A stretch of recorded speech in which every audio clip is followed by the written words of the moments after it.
Balthazar Ibang, le scandale sexuel qui met la Guinée équatoriale en ébullition. Une histoire rocambolesque secoue la Guinée équatoriale. En effet, Balthazar Ibang Engonga, fils de Balthazar Engonga Edjou, président de la Communauté économique et monétaire de l'Afrique centrale, CEMAC, est aujourd'hui au cœur d'une affaire de sextape sans précédent. Dans les vidéos qui circulent, il apparaît dans de rapports intimes avec des centaines de femmes, parmi lesquelles, des femmes épouses des hauts fonctionnaires équato-guinéens, des nièces et cousines. Balthazar Ibang Engonga, le nom du directeur général de l'Agence nationale d'investigation financière est sur toutes les bouches actuellement en Guinée équatoriale. Depuis plusieurs jours, des vidéos érotiques mettant en scène celui que l'on surnomme « Bello » circulent sur les réseaux sociaux, provoquant un tollé général.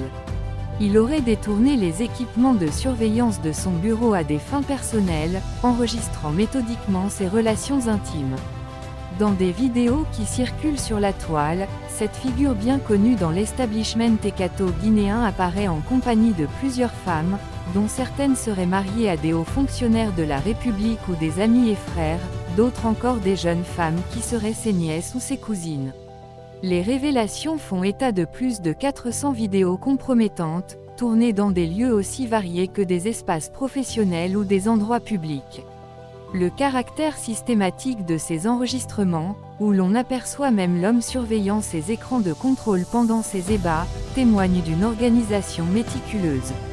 Parmi les partenaires sexuels de Balthazar, il y avait la femme du directeur de la sécurité présidentielle, la femme du procureur général, la fille du directeur général de la police, les femmes de nombreux ministres dont le ministre Oburu, la femme de son petit frère, la femme enceinte de son oncle, a appris.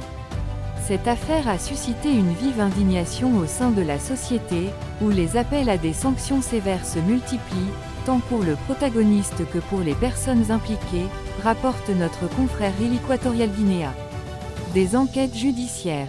Face à cette situation, le parquet de la République, dirigé par le procureur général Anatolio Nzanguengema, a rapidement réagi en lançant une enquête pour déterminer si Bello est porteur d'une maladie sexuellement transmissible. Les autorités souhaitent ainsi établir si l'homme aurait délibérément utilisé ses relations pour propager une éventuelle maladie dans la population. Si cela venait à être prouvé, il pourrait faire face à des poursuites pour atteinte à la santé publique, un délit puni par la loi équato-guinéenne, précise le média en ligne équato-guinéen. Anatolio Nzanguengema a rappelé que la loi n'interdit pas les relations sexuelles consenties, mais pourrait sanctionner sévèrement toute personne ayant sciemment propagé une maladie infectieuse.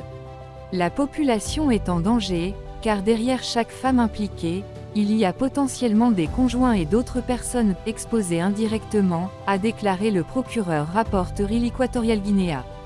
Pour l'heure, les investigations visent à vérifier les éléments de preuve afin de déterminer si des charges peuvent être retenues contre Bello. Ce dernier pourrait être sanctionné si les conclusions de l'enquête montrent qu'il a enfreint les règles de santé publique. Par ailleurs, le parquet a indiqué qu'un audit des risques sanitaires est en cours pour évaluer l'impact potentiel de cet incident sur la population équato-guinéenne. Que ce soit au Cameroun, pays voisin de la Guinée équatoriale, l'affaire Balthazar Ibang Engonga suscite de vives réactions et alimente les discussions dans les foyers, sur les réseaux sociaux et dans les lieux publics.